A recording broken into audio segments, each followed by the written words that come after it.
Alright guys, so this is the 1 month update that I promised. We started using PalmGain on June 9th. It's now July 10th. I'm pretty pleased with the fertilizer so far, given the full picture of what's transpired over the last month. So let me tell you a little bit about that. My soil was not draining or drying out as quickly as I wanted. So about halfway through, I did repot all of these, and I added about 40% turfus to the mixture. Now turfus is just a clay. It's the same clay that they use on baseball fields, and it's used because it drains very quickly, so you don't have rainouts during baseball games as often as if you just had regular dirt. But they have been pushing out new growth again, so I think that we're past the repotting part. And we also had an unusually cool transition from late spring into summer. It was staying in the low 80s, sometimes it was in the 70s during the day, and it just wasn't that summerish. Now I think we're going to get a lot better results because it's staying in the 90s during the day and it's not dropping below like mid 70s at night. So I think that this next month from July to August is when we'll really see how this PalmGain works, because the palms are happy. I can water them more often, which is great because the more water you can give them, it's going to allow the fertilizer to get to the roots a lot faster. We'll start off with the large palm. Don't know if you can see, there's the difference in the greenery. I've noticed in all of them it's a lot greener. In the last video, we just had that one new spear coming up in the middle right here, and that's still all we have coming up, but in the last couple of days it's actually started growing about an inch per day. So you can see it's starting to really get up there, and this one is it's just finally started growing actually. So I'm excited to see how this one does in the next month. I think you can see that it's gotten a little darker green. It's hard to tell in this video, but that's it for this Christmas palm right here. And we'll move over to this guy. He's had a lot of growth, which is nice. I'll give you a look at what's going on now. We've got 4 of the old fronds, and then those 2 new fronds that were opening up, or they were actually spears, I guess, in the last video. I have to double check, but they're completely open. And then around on this side, we've got 1 new spear. This actually just came up last night. Yesterday, this spear was not there at all. So it grew at least an inch, or about 2 inches overnight. You can see right there. So I think this one's starting to shoot off, but I have had a problem. One of the older fronds came off. I don't know if it was off in the first video, but you'll see here that in the trunk it actually got kind of a hole that's starting to form, and as well on it's over here on the other side too, which is not good. I've asked around on a forum and I haven't really found out what the cause of it was yet. So if you have any idea, please leave a comment and let me know. I've been treating it with hydrogen peroxide and a copper fungicide, but it still seems to be getting worse. There's no visible damage on the actual palm. It looks great. It's darker, greener. The new frond is nice. This one just hasn't pushed out any new fronds yet since the last video when it opened up this one. And then we'll move on to this guy. He's done the most growth. You can see here. We'll count how many fronds he has, and then we can compare it to the last video. So he's got 1, 2, 3, 4, 5, 6, 7 old fronds. He's got 1, 2 new fronds that have completely opened. He's got this frond, this one right here, just opened the other day, and it's starting to uncurl and everything. It's got this frond right here that's been coming out. It's just about ready to break open. It's pretty tall. And then this guy as well, you can see right here, he just started pushing this out. And again, that was not there last night. So this is about 2 inches of growth of a new frond, new spear in one night. And I've also noticed that the trunk has gotten much thicker compared to when I first got it. So that's it for the palm update. I'm going to go ahead and now show you how I'm going to start fertilizing these, because the process is a little different. I did want to share this pygmy date palm with you guys just because I did start using PalmGain on it as well. It's been about probably 2 or 3 weeks since I've done it on this one, and he's been, you know, happy as can be. But pygmy date palms are a little easier to take care of than some other tropical palms. This guy, he kind of grows like a weed, and you can see he's got about 4 new spears coming up at any given time, and he's just been opening fronds like crazy. But I have him out in the front here to try to get him some blazing sunlight during the afternoon, because he was curved a little bit when I got him, and I'm trying to straighten out that trunk a little bit. So I think a little bit of hot sun and direct sunlight will do him good. And I love the trunk on this guy.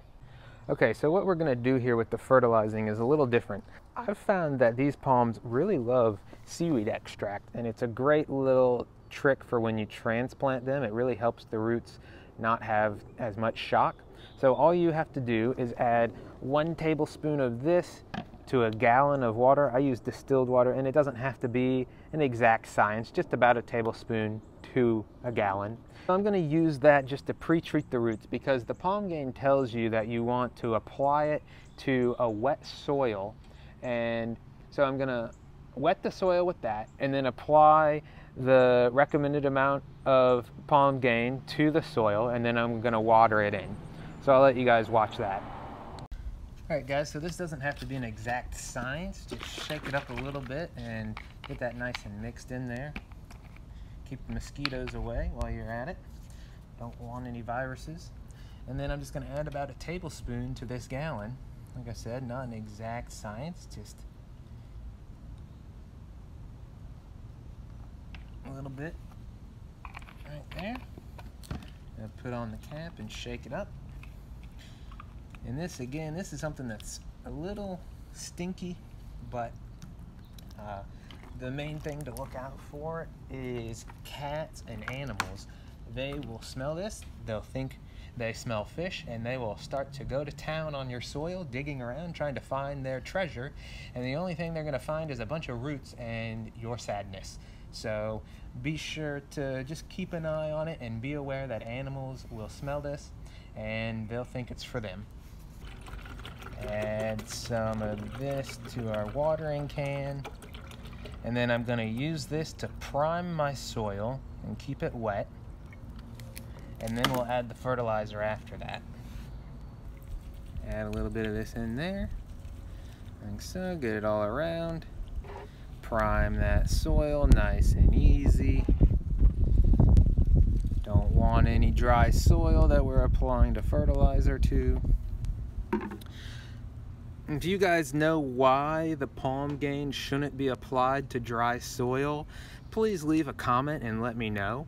It says specifically on the bag, do not apply to dry soil, but my common sense is telling me that after this soil dries out, the PalmGain is going to be dry as well, and next time I go to water it, we're going to be having dry PalmGain on dry soil until it's wet.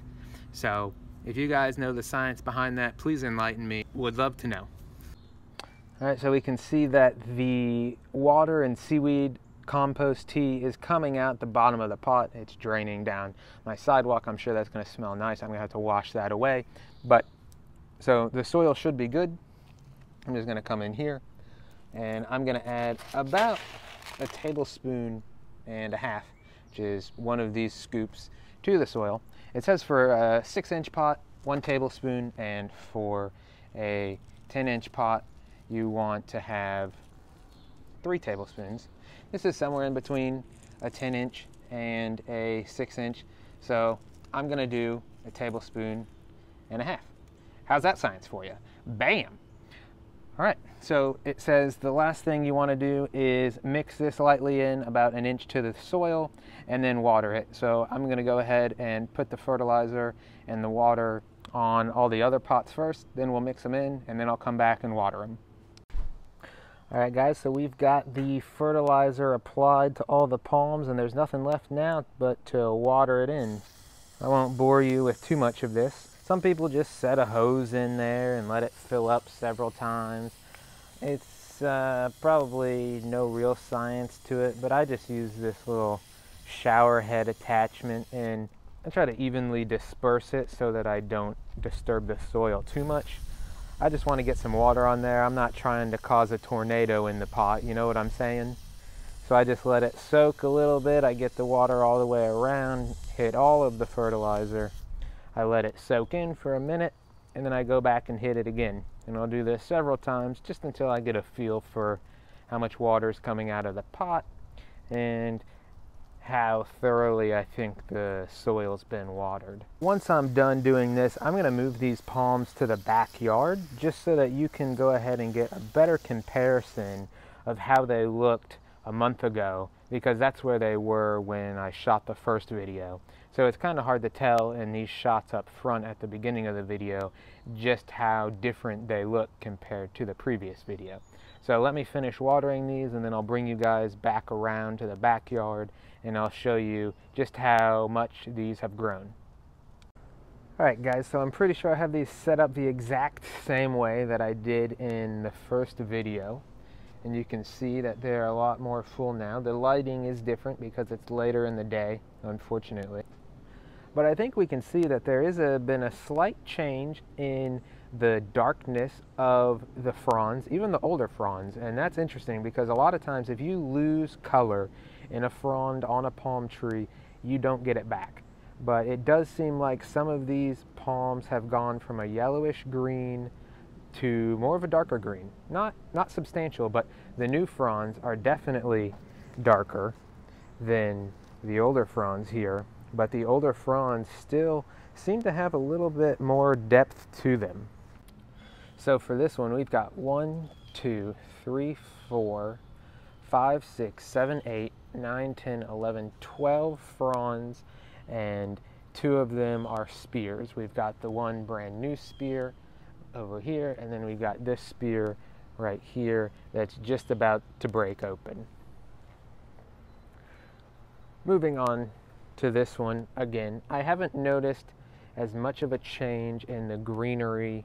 It looks a little bit darker here on camera, but I would say that it does have a little bit of a different color to it in person, but not as much as the younger ones. I think this one was healthier to start out, but you can see just how tall this frond has gotten over its month of growth. And then for our last palm here, you can see that it's really getting happy. The fronds are staying closer to the trunk because it's being acclimated to full sun, so they don't have to reach as far as these. You can see that the actual stem on this comes out of the trunk almost as long as the frond is, but these newer fronds are closer, and we've got one new spear coming out of this one. Again, this guy has a couple issues. Its trunk is not looking so hot. If you have any idea what's going on with this thing, I'd love to stop it. I don't know if I'm just going to have to cut this one off. As we saw in the other video, this frond was just opening when I made the video, and now it's open and it's grown a good 2.5 inches from the trunk since then. The trunk is not squishy or anything, so I don't know if I can save this one. It doesn't show any symptoms other than these holes right here right now, so I'm hoping that it'll pull through. Maybe it'll just leave a hole in it when it gets bigger. But as for this one, we've got 3 fronds, and then we've got 3 fronds that are open over here, so 6, and then 1 new spear coming out. So one more look. This is the 1-month update after using PalmGain. And like I said, I did have to repot all 3 of these for various reasons after starting the PalmGain, so I don't think this previous month is going to show as great results as this coming month will, because the heat is there. I can water these more often and they're not going to be repotted again, hopefully. So I think that this next month we're going to see some great results out of this fertilizer, because they still had some pretty good results given all the trauma they went through during the last month. So thanks for watching, guys. I will keep you guys updated and expect another video around early August. If you like this video and you're following along, I'd really appreciate it if you could subscribe. It helps out a lot. And give a thumbs up to this video. And if you're feeling extra risky, give me a bell. Give me one of those bell things. I don't know what they do, but people are asking for them now, so I got to get on that train, right? All right, I will see you guys next time.